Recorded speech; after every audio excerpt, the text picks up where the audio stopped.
maybe someone over at Netflix has seen the light. I doubt it, but hey, listen.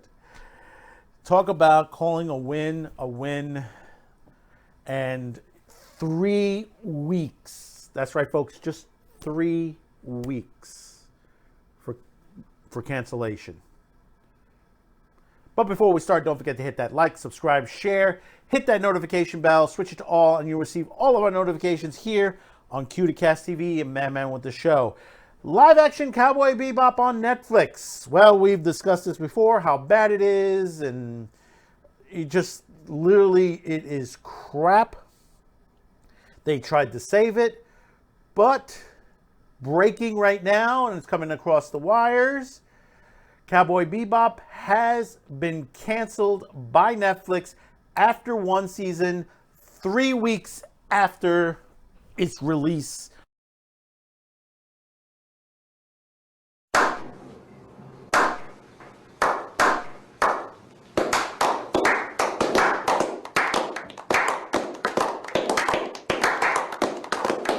On there. I mean, it's just now falling off the top 10 tier. It's just literally, I mean, I would say by next week it'll be off the top 10 tier globally because it's just about to hit that. Locally, it is already off the top 10 tier. If you happen to be on the East Coast on their Netflix, you can see it's already gone off the East Coast Netflix as far as top ranking in the U.S. Sorry that people are going to have to lose their jobs, but you know, when you make crap and you do it the way that this was done, this was a insult to the creators of Cowboy Bebop, the people that truly worked on the anime. And some of the stories that were coming out that were trying to blame the anime, that they said, well, they fixed this series right. They fixed it because the anime was all wrong. The anime was out first, my friends. The live action came afterwards, and this is not Cowboy Bebop. It is not Cowboy Bebop. You know, you had the Faye character. She's not a femme fatale.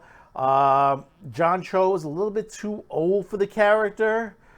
And meanwhile, even though I don't like how they put him into this, Mustafa Shakir was the only one that was at least decent in this. And don't even get me started with Ed. Oh my God, what they did to Ed, what they did to a lot of characters on this show.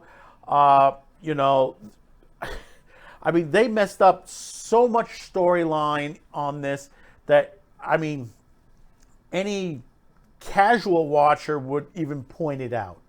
Of course, this is going to join the whole lines of other live action animes that came out, like Dragon Ball Evolution, Death Note, and many others. You know, you have to put to this perspective that if you look at Alita Battle Angel, that is what it should look like. That is way a anime live action adaptation should look like. Also, check out the Death Note from Japan, which was fantastic as well. Check that out. So we're just going to read a little bit into this from Hollywood Reporter.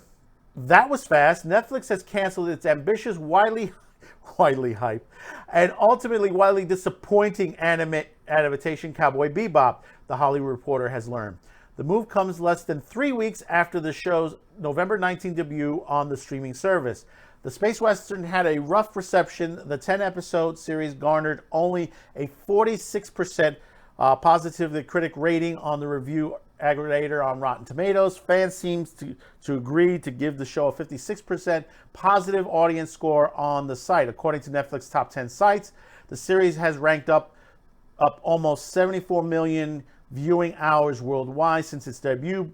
So it got plenty of sampling out of the gate, but plummeted 59% for the week of November 29th to December 5th. Insiders point out that Netflix renewal rate for scripted series that have 2 or more seasons stand out at 60%, in line with the industry average. And like Netflix's renewal verdicts The decision was made by balancing the show's viewership and cost. The streamer also prided itself on taking big swings on projects like Cowboy Bebop and many other genre shows on the air and in the works. The project is the latest attempt to reinvent Japanese Japanese anime, as live-action series failed to draw viewers following 2009's Dragon Ball Evolution, Ghost in the Shell, and Netflix's 2017's Death Note. The biggest success in the space so far was arguably 2019's Alita Battle Angel, which pulled in a sizable 319 foreign, if not domestic 85, because it was not promoted right. Cowboy Bebop starred John Cho, Mustafa Shakir, and Daniela Pineda as three bounty hunters, aka cowboys, trying to outrun the past. From descriptions, they form a scrappy, snarky crew ready to hunt down the solar system's most dangerous criminals for the right price. But they can only kick and equip their way out of so many scuffles before their past finally catch up to them. And it really didn't. The Hollywood's reporter Angie Han wrote that Cowboy Bebop was faithful to a fault with lead pacing, and the sharp anime visuals were reduced to muddy CG. The playful humor translated as a phony laughter. They lived in a griddyless place with shoddy-looking sets, and that the remake seemed to have no point at all.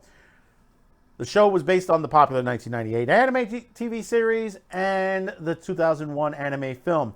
Netflix first ordered the project, directed series back in 2018. A live-action film version starring Keanu Reeves was also previously in development at Fox.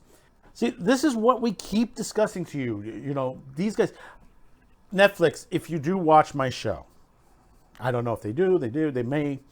This is what you have to do. Stay away from the live-action stuff, number one. Continue to make the animes that work. Go straight to Japan. Don't do anything locally. Stuff like Super Crooks is fine. If you want to do something from the American wise, the current film Arcadia, that is fantastic. That is what you need to be doing. See, you're able to do it with Riot Games, which I don't like Riot Games. I'm shocked that this came out of Riot Games. This was an animation that you were able to watch and didn't have to play the game. You brought in viewers that you didn't need to show the game to, and you might have gotten some business out of it. This is what you have to think of. As far as the stuff from overseas, just continue to bring stuff like Blue Period, which is very nice right now, and many others. Continue to make these animes and make them good.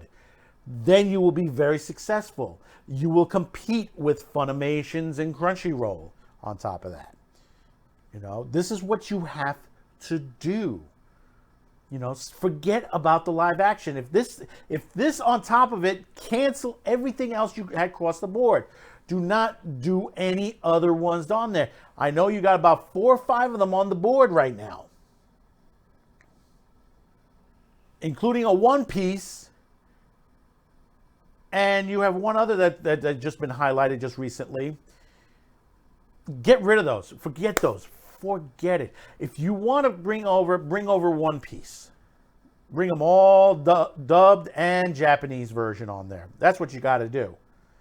If Tubi TV can bring over the movies, the anime movies of One Piece, so can you. So it can't be that expensive. See, now, you know, this is when you got to look. Hey, Seth, this is what happens. Talking to Seth Rogen, this is what happens when you make a crappy show. You get canceled very quickly. Santa Inc. is probably going to be next on the board over at HBO Max, because this is not what the fans want. If you're making an adaptation of any of these animes live action, you have to gear it to the fans. It is very difficult to do a live action, so don't do it. Work with the animators over in Japan. Create new projects, new stuff.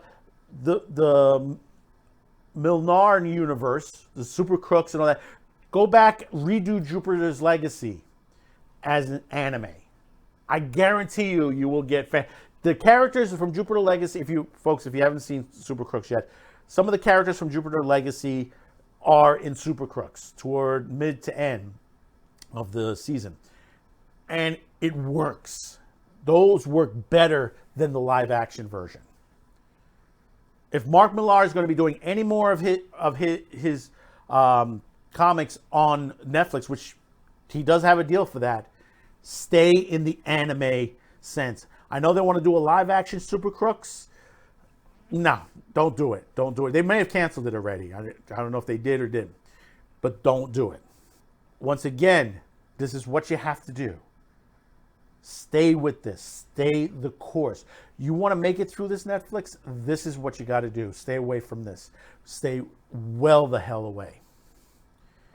So we'll see in the future if they decide to cancel these rest of these projects and just go straight anime, which that would be the smartest thing to do.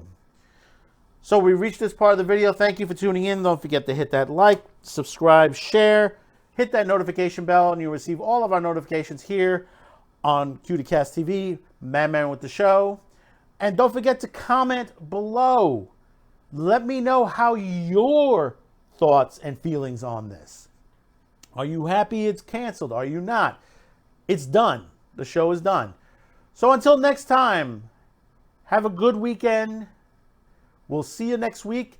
And hang in there. And don't forget Saturday pre-flight this Friday, 10 p.m. Eastern, 7 Pacific on your local YouTube, BitChute, Odyssey, and now on Rumble. He's right. Do you know that?